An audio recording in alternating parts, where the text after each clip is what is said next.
어제 에베소서에 그리스도 안에서 하늘에 속한 모든 신령한 복에 대한 첫 번째 설명을 드렸습니다.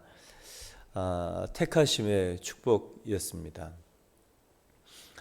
우리 사람 사이에서 씁쓸하고 상처가 되는 일들을 보면 오해를 하거나 나에 대해서 오해를 하거나 또는 더 나아가서 이 배신 그리고 나만 쏙 빼놓는 이 소외, 사실은 인간 실존의 가장 큰 문제를 이 고립이라고 얘기하고 또 그 소외라고 얘기를 합니다. 인간 관계에서 생겨나는 여러 그 고통의 원인이죠. 그럴진데 하나님께서 나를 소외하시지 아니하시고 또 소외시키지 아니하시고 나를 선택하셨다. 이것이 얼마나 우리에게는 힘이 되고 또 모든 것을 시작할 수 있는 기반이며 현재의 어떠함도 인간 관계 또 어려움 어떤 고난에서도 능히 이겨내고 또 하나님이 원하시는 그 관계와 환경으로 바꿔 나갈 수 있는 힘이 됩니다. 하나님은 나를 선택하실 뿐만 아니라 모든 사람을 선택하셔서 모든 사람을 하나님의 자녀 삼기를 원하십니다. 그래서 이 선택하심의 축복, 하나님의 택하심의 축복이 우리가 결과론적으로 예수를 믿고 안 믿고이지만 사실 하나님의 본심의 이 예정은 모든 영혼이 하나님의 자녀 되기를 바라는 것이 하나님의 이 예정 안에 있는 것입니다. 하나님의 형상과 모양대로 지음 받았다라는 것 자체가 인간에게는 특별함이죠. 이것을 에베소서로 환원해서 얘기해 보면 하나님은 모든 사람을 자녀 삼으시려 했구나라는 그 말로 바꿔서 얘기할 수 있습니다. 이 두 번째 하늘과 하늘에 속한 신령한 복, 하늘 그리고 영적인 두 번째 축복이 오늘 본문입니다. 죄사함의 축복입니다.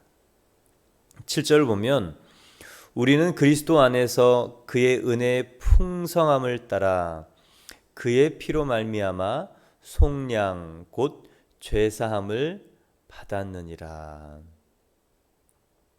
오늘 본문을 보면 하나님의 은혜, 그리스도 안에서 그의 은혜의 풍성함을 따라 그리고 속량 곧 죄사함을 받았습니다.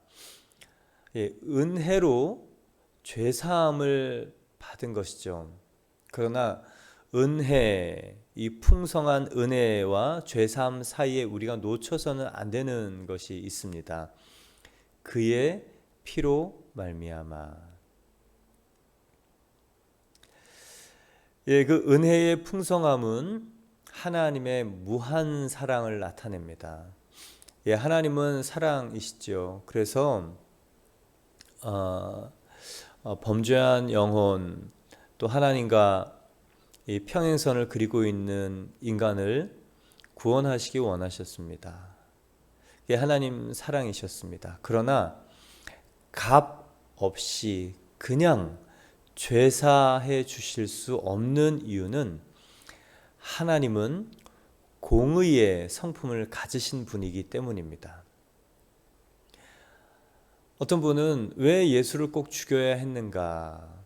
왜 그 성자 하나님, 당신의 독생자를 이 땅에 보내셔서 또 십자가에서 죽이시는 이 비극적인 스토리를 만들어서 어쩔 수 없이 인간으로 하여금 죄책감을 갖게 하고 또 안 믿으면 안 되게 하는 그런 이 새드 스토리를 만들었는가 물으시는 분들이 있습니다. 하나님의 공의의 성품 때문에 그렇습니다. 하나님 인간을 사랑하셔서 용서해 주고 싶고 또 은혜를 주고 싶고 사랑하고 싶은 것이 하나님의 완전한 성품입니다. 그러나 또 한 성품은 죄를 지은 인간을 그냥은 용서하고 그냥은 사랑할 수 없는 죄의 대가에 대한 심판을 꼭 주셔야 되는 것이 하나님의 또 하나의 성품, 바로 공의의 성품입니다. 그래서 인간이 죄를 지었기에 인간이 죽어야 됐습니다. 그래서 예수 그리스도께서 인간의 몸을 입고 성육신 하신 것이죠. 이 땅에 사람의 모양으로 나타나신 것입니다. 그래서 그 피를 흘리시는 그 십자가의 죽음, 그것이 바로 저와 여러분이 얻는 하늘에 속한 신령한 축복, 두 번째 축복, 이 죄사함의 축복을 얻는 이유이고 비결입니다. 성도 여러분, 그것을 우리가 많은 분들에게 알려야 합니다. 하나님의 성품, 이 7절 안에 있는 하나님의 성품, 그리고 그 죄사함. 그래서 우리가 얻은 것은 구원입니다. 이 죄사함의 축복은 예수 그리스도의 피, 하나님의 공의의 성품으로 말미암아 그 공의를 만족시킬 죄 없는 피, 예수 그리스도의 피로 된 것입니다. 이게 사도 바울이 예수 그리스도의 부활을 목격하고 나서 구약의 모든 제사가 한꺼번에 이해가 되고 예수님의 제자 변화산에서 예수님을 만났던 베드로와 야고보와 요한 처럼 이 죄가 없으신 거룩한 신의 신적인 그 광채를 나타내는 성자 하나님을 제자들처럼 사도 바울도 다메섹에서 본 것입니다. 예수 그리스도의 십자가가 죄가 없는 존재가 올라가서 흘리신 피라는 것을 깨달은 것이죠. 뿐만 아니라 히브리서 기자는 9장 12절에 이렇게 예수 그리스도의 피를 이야기합니다. 염소와 송아지의 피로 아니하고 오직 자기 피로 영원한 속죄를 이루사 단번에 성소에 들어가셨느니라. 이 영원한 속죄예요. 저와 여러분이 얻은 이 죄사함은 영원한 죄사함입니다. 근본적인 죄사함입니다. 단번에 모든 것을 처리한 죄사함입니다. 우리가 주인 되었던 이 원죄의 그 죄와 우리가 지었던 행위의 죄, 과거와 현재와 미래의 모든 죄들을 속하신 단번에 영원한 죄사함이죠. 베드로도 이렇게 얘기합니다. 베드로전서 1장 18절 19절에 너희도 알거니와 너희 조상의 유전한 망령된 행실에서 구속된 것은 음이나 금같이 없어질 것으로 된 것이 아니요 오직 흠없고 점없는 어린 양 같은 그리스도의 보배로운 피로 한 것이니라. 이 보배로운 피라는 단어가 저는 너무 좋아요. 보배피, 보배로운 피. 하나님이 성자 하나님이 인간의 모습을 입고 오셔서 우리를 위해 흘리신 피, 죄는 없는 피. 그래서 이 신의 모든 DNA를 가지고 있는 피. 그래서 영원해요. 영이신 하나님처럼 보이지 않지만 믿는 자에게 역사하십니다.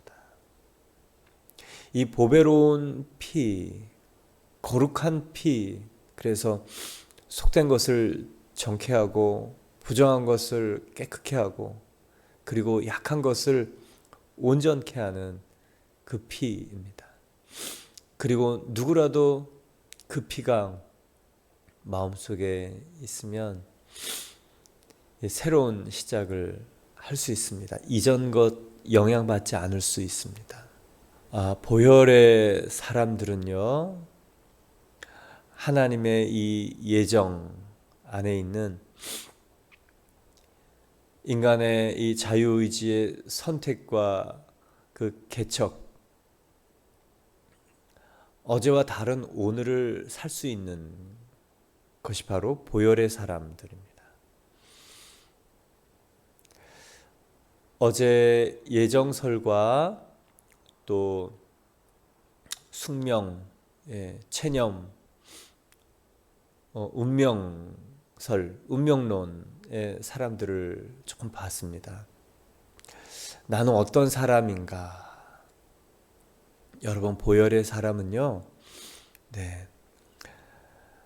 그 보혈로 말미암아 새롭게 되는 것입니다. 이전 것을 지나가게 할 수 있습니다. 이전 것이 틀렸으면 버리고 바꾸고 과감하게 할 수 있는 힘은 보혈에서 옵니다. 그래서 예수 믿는 사람들이요, 로마 시대 이후에 예수님을 정말 믿었던 사람들은요, 삶이 달라졌고 개선이 됐고, 또 공인된 이후의 모든 기독교 역사에 예수의 보혈을 믿는 사람들은 세상의, 재정의, 과거의, 집안의, 그리고 태생의, 그리고 세상의 가치관에 지배받지 않고 살았기 때문에 진취적이고 개선적인 사람, 그리고 그로 인해서 성실하고 풍성한 열매와 소득이 있는 그런 사람들로 살았습니다. 그러니 여러분, 오늘 보혈의 사람, 두려워서 바꾸지 못할 것이 있으면 오늘 보혈을 뒤집어 쓰고 버릴 건 버리십시오. 바꿀 건 바꾸십시오. 도전할 건 도전하십시오. 그것이 보혈이 우리에게 주시는 새로운 힘과 기회입니다. 이제 그 8절을 보면, 이는 그가 모든 지혜와 총명을 우리에게 넘치게 하사 그 뜻의 비밀을 우리에게 알리신 것이요, 이렇게 얘기합니다.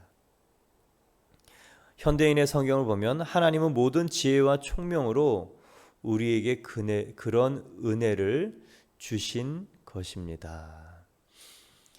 죄사함의 축복이 가능한 이유, 죄사함의 은혜가 우리에게 가능한 이유는 우리 인간의 지혜가 아니라 하나님께서 우리에게 지혜와 총명을 주셨기 때문에 그 풍성한 예수 그리스도의 피의 속량, 죄사함을 받았다라는 것입니다. 인간의 지혜로만은 이 죄와 죄사함을 깨닫지 못합니다. 그래서 성령이 오셔야 되죠. 그래서 성령이 오셔서 죄에 대하여 깨닫게 하시고, 의에 대하여 깨닫게 하시고, 심판에 대하여 깨닫게 하신다라는 것을 예수님께서 말씀하셨고, 그것을 경험했던 사도 바울은 하나님께서 지혜와 총명을 우리에게 주셔서 그 죄사함의 구원을 깨닫게 했다. 이 죄사함 안에는 의로움 그리고 심판도 같이 들어가 있는 구원이 한 세트인 것이죠. 여러분, 이 하나님께서 우리로 지혜와 계시, 그리고 우리에게 지혜와 총명을 주셔야 하는, 성령을 보내주셔야 하는 이유는 지적인 파탄, 이 지적인 균열, 타락한 인간에게 생겨난 첫 번째 일입니다. 그래서 이 구원 사역을 위해서, 회복, 하나님과의 생명의 관계를 위해서도 우리에게 시작되는 첫 번째 스텝이 이 생각 안에 하나님의 지혜와 하나님의 총명이 오는 것입니다. 왜냐? 많은 사람들 생각, 많은 사람들 마음속에 하나님을 마음에 두기 싫어하기 때문에, 거부하기 때문에, 자기의 소견에 옳은 대로 살기 때문에, 생각하기 때문에, 그리고 구원이 생각대로 살 때 임하는 것이 아니고 성경대로 살 때 임한다는 것을 모르기 때문에, 구원을 위해서, 죄사함의 축복을 위해서 하나님은 우리에게 지혜와 총명을 주시는 것입니다. 사탄은 인간의 생각을 살짝 흔들면 인생이 흔들려 무너지는 것을 너무도 잘 압니다. 마찬가지로 성령님, 하나님도 우리에게 그 생각 속에 지혜와 그리고 총명을 주셔서 이 구원 사역을 시작해서 구원의 반듯한 예수 그리스도의 반석 위에 우리를 세우실 수 있음을 창세기 3장을 통하여서 우리에게 알리셨고 그분은 알고 계십니다. 그러면 하나님께서 우리에게 주시는 지혜, 총명, 무엇을 깨달아야 할까? 제일 먼저는요, 죄인임을 깨닫는 지혜가 우리에게 있어야 합니다. 그래서 저와 여러분이 성경을 공부하고 그리고 하나님의 깊은 사랑과 성품과 예수 그리스도의 대속의 부활에 그리고 우리에게 주신 그 상속의 많은 것들을 깨닫는 첫 번째 걸음이 바로 죄인임을 깨닫는 것입니다. 이 죄인임을 깨닫는 축복,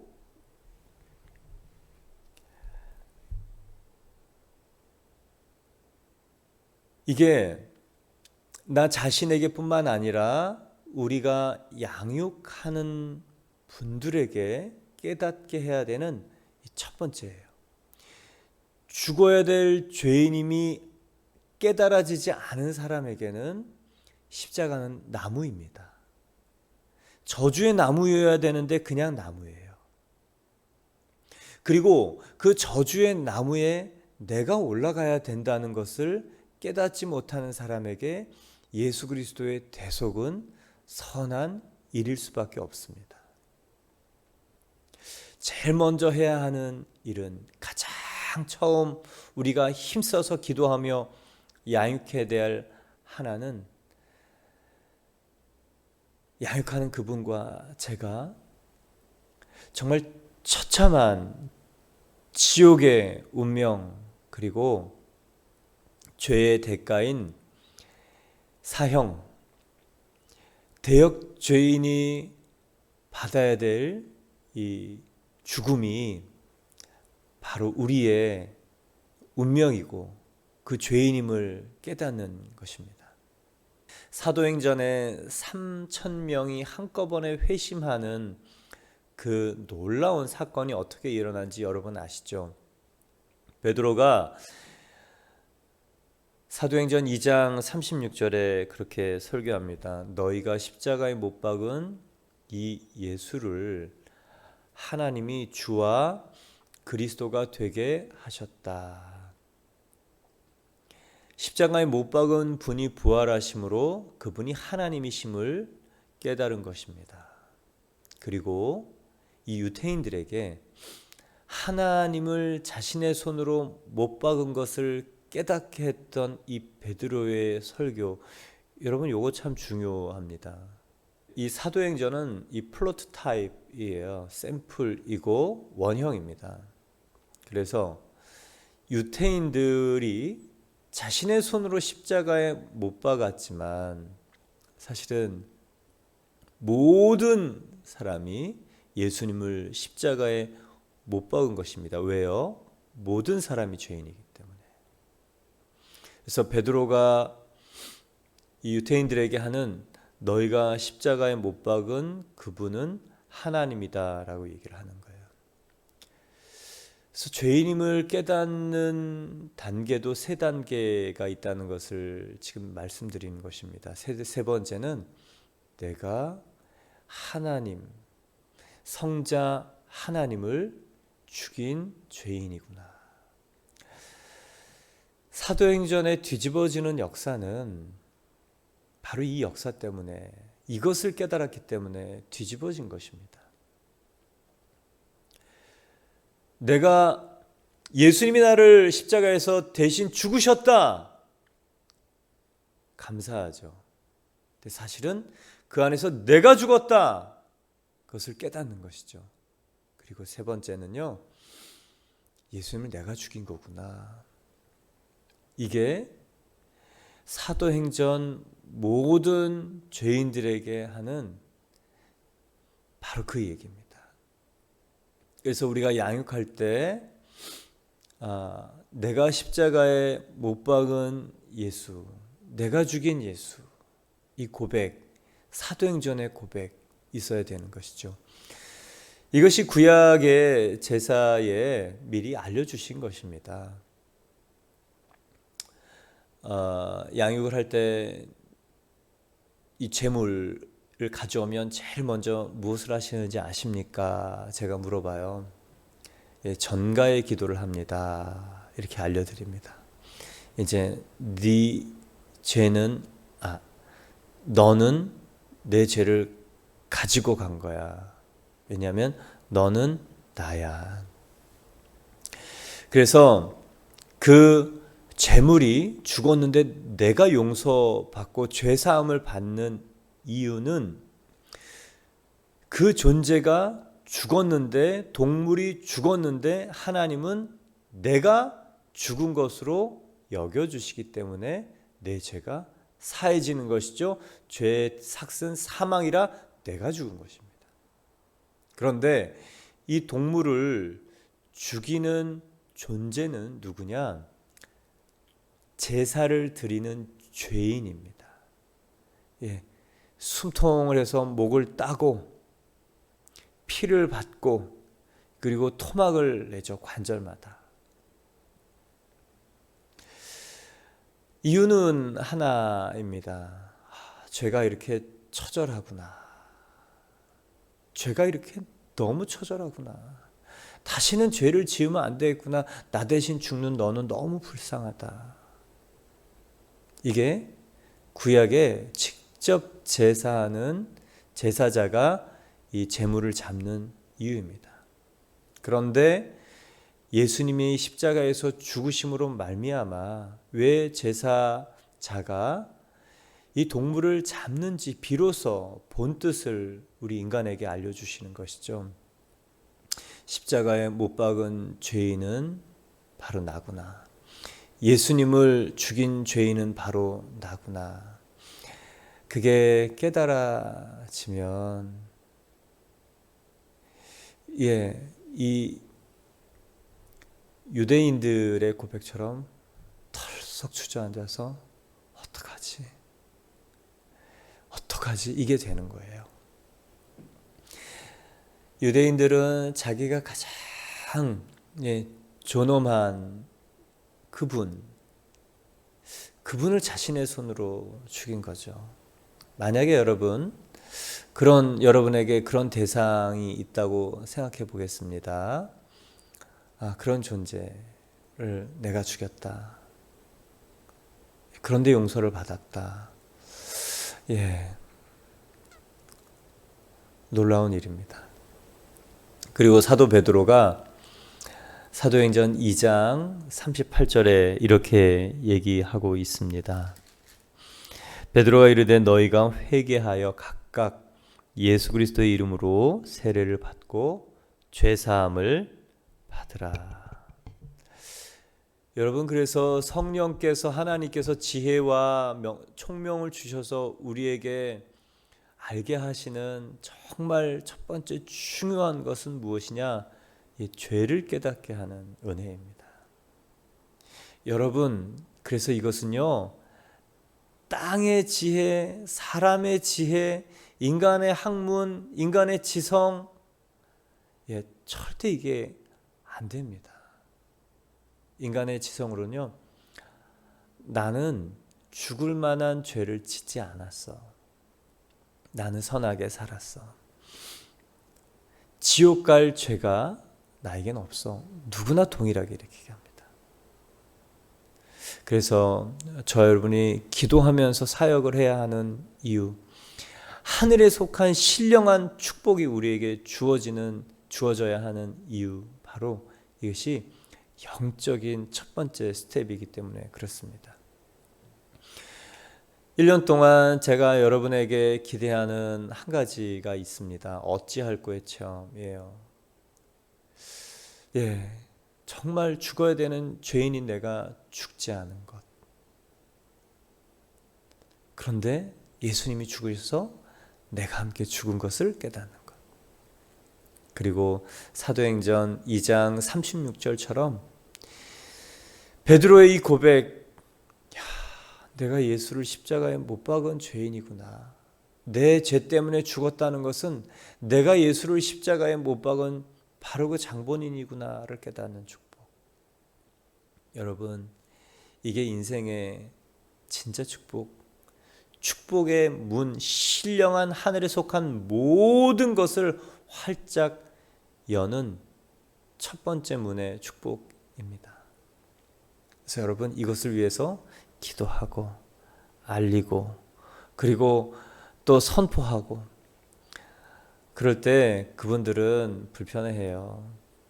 저도 하나님이 당신을 사랑하십니다. 그래서 좋았어요. 당신을 치료해 주실 것입니다. 그래서 예수 믿었어요.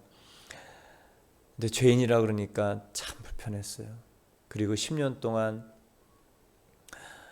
구원해 주시고 또 치료해 주시고 회복시켜 주셔서 예수님께 나아갔지만 이 죄를 깨닫지 못하고, 그래서 십자가의 의미를 알지 못했고 이 인본적인 기독교인으로 살았던 많은 이 시간들이 있었습니다.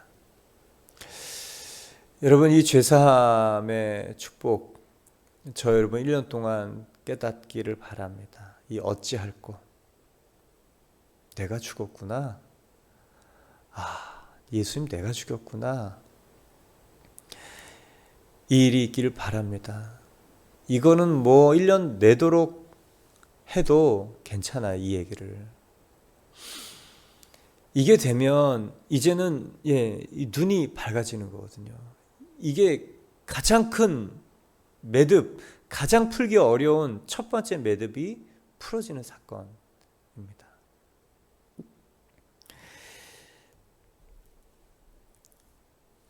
그래서 이 생각 속에 이 죄인임을 깨닫는, 죄를 깨닫는 이 원죄, 내가 하나님 자리에 앉았던 것, 이 주되심의 복음의 시작은 이 주인을 거역하는 주인의 자리에 앉는 것이고, 회복이란 다시 그 참 주인 하나님이 보내신 그 예수 그리스도가 내 주인이 될 때 하나님과 내가 정말 이 에덴 동산의 원형의 관계로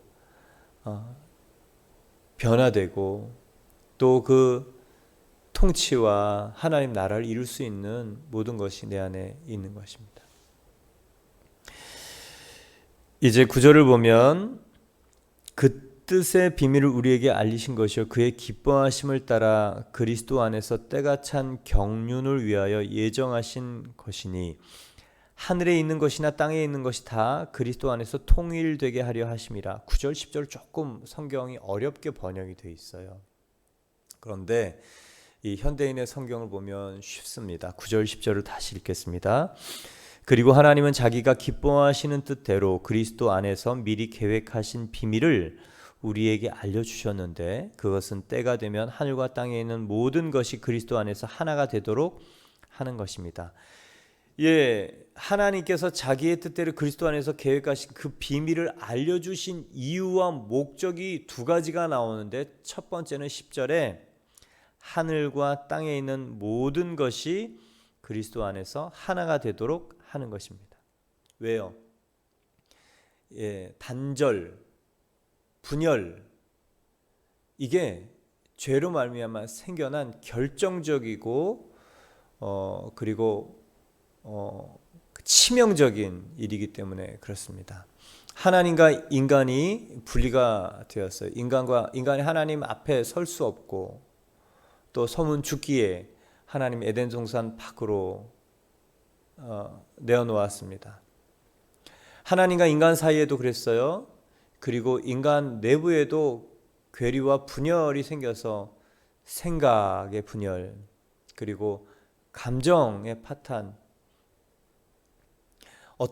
어떤 마음을 품어야 되는지도 아는데 그 마음이 품어지지 아니하고, 그 감정의 분열이 와서 분노가, 미움이, 원망이, 저주가 이 마음 안에 품어지고, 그리고 인간 안에도 여러 가지 이 분열이 일어났죠.